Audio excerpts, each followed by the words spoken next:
गौतम बुद्ध अपने ध्यान में बैठे थे कि वहां पर एक आदमी आया। ये आदमी अपने आलसीपने से बहुत ज्यादा परेशान था।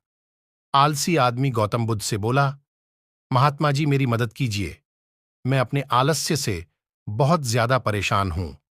आप ही कोई उपाय बताइए जिससे मैं आलसीपन से छुटकारा पा सकूं। गौतम बुद्ध ने उस व्यक्ति से कहा, पहले मुझे यह बताओ कि तुम्हें क्यों लगता है कि तुम आलसी हो।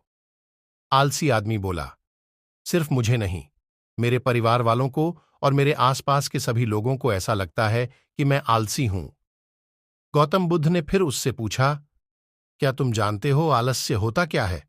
आलसी व्यक्ति बोला, नहीं, मैं नहीं जानता, किंतु मैं इतना जरूर जानता हूं कि आलस्य बहुत बुरी चीज है। इसकी वजह से मुझे बहुत नुकसान हुआ है जीवन में। गौतम बुद्ध बोले, जिस परेशानी से तुम छुटकारा पाना चाहते हो, पहले उसके बारे में पूरी जानकारी ले लोगे तो उससे छुटकारा पाना आसान हो जाएगा। आलसी व्यक्ति बोला, भगवान, इतनी बुद्धि तो मुझ में नहीं है, आप ही मुझे इस समस्या के बारे में जानकारी दीजिए।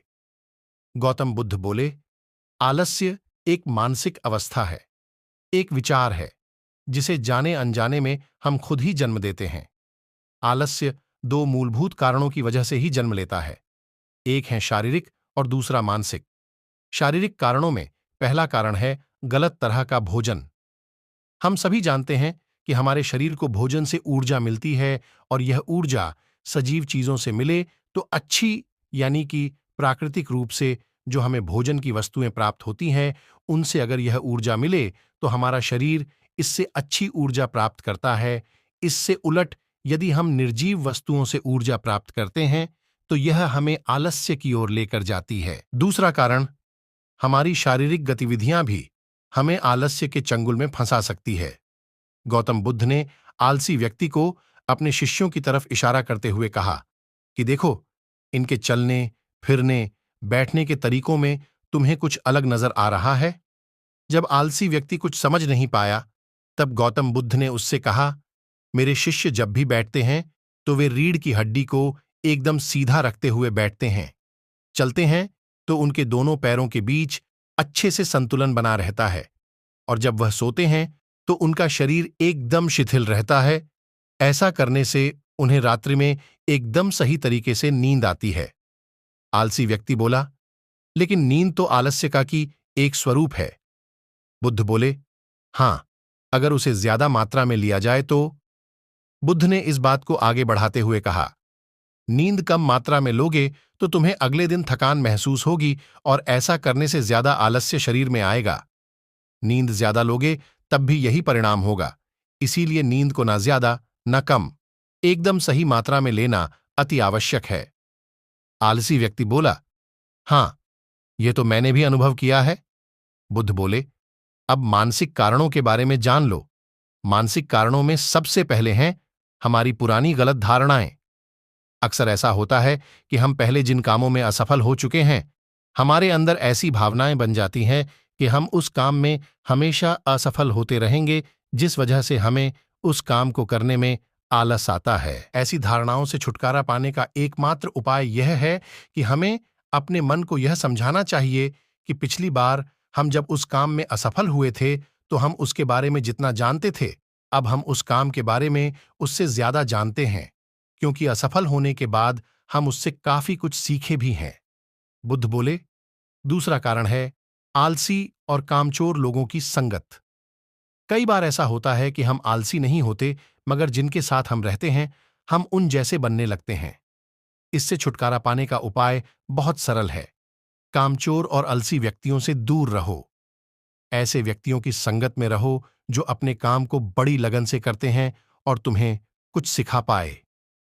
गौतम बुद्ध ने तीसरा कारण बताते हुए कहा, यह कारण आलस्य के लिए सबसे बड़ा कारण है, काम को कल पर टालते रहना। यह कारण इतना शक्तिशाली है कि किसी भी व्यक्ति को बर्बाद कर सकता है। इससे बचने का सबसे आसान उपाय यह है कि जो काम जितनी जल्दी संभव हो उतनी जल्दी कर दिया जाए। गौतम बुद्ध ने आलसी व्यक्ति से एक सवाल पूछा, मान लो तुम किसी रेगिस्तान में फंस गए हो और तुम्हें प्यास लगी है, तो तुम क्या करोगे?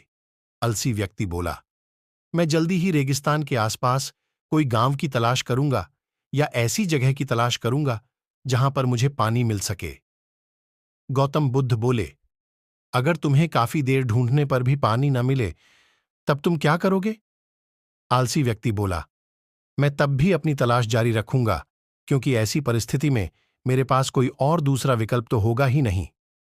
गौतम बुद्ध बोले, बिल्कुल सही, और यही है मानसिक स्तर पर आलस्य का चौथा कारण, किसी भी निश्चित लक्ष्य का ना होना। यह भी आलस की ओर लेकर जाता है। अब सुनो, पांचवें कारण के बारे में गौतम बुद्ध बोले, सोचो कि तुम्हारे पास काफी सारे सोने के दागिने हैं जो तुम्हें एक जगह से दूसरी जगह लेकर जाना है। तुम चलते चलते थक जाते हो और किसी पेड़ के नीचे बैठ जाते हो और तभी तुम्हें दूर से तुम्हारी तरफ दौड़कर आ रहे डाकू दिखाई देते हैं। तो क्या तब भी तुम आलस करके वहीं बैठे रहोगे या ऐसी परिस्थिति में तुम वहां से उठकर दौड़ने लगोगे? आलसी व्यक्ति बोला, जी, मुझे वहां से दौड़ना ही पड़ेगा, नहीं तो मेरी जान और सोने के दागिने दोनों खतरे में पड़ जाएंगे। बुद्ध बोले, यानी कि तुम्हारे पास एक ठोस वजह होगी दौड़ने के लिए। यही है आलस्य का पांचवा कारण, किसी भी काम के लिए ठोस वजह का ना होना। आलसी व्यक्ति महात्मा बुद्ध की बातों से संतुष्ट हुआ।